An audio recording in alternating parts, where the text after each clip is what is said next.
For the first time in almost 60 years, Cuba will no longer be led by a Castro. The Castro regime is the island's revolutionary dynasty, known for overthrowing a military dictatorship, but also criticized for stifling economic and political freedoms. New president was chosen to succeed Raul Castro, who took over from his older brother Fidel 12 years ago. Miguel Diaz-Canel, 57 years old, a one-time electrical engineer. For the past 30 years, he's been a communist bureaucrat, slowly rising through the levels of power.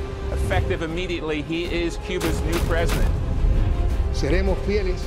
We will be faithful to the exemplary legacy of the Commander-in-Chief Fidel Castro, historic leader of our revolution, and also to the example, the value, and teachings of Armed Force General Raul Castro.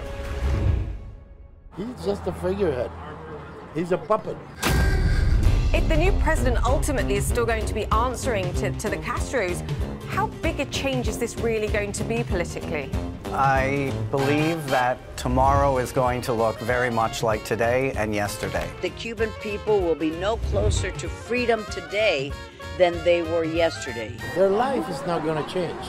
In a totalitarian system, titles really don't mean anything. Raul Castro will remain the head of the Communist Party and will really control the levers of powers. Policy will be set by the party that is Raul Castro.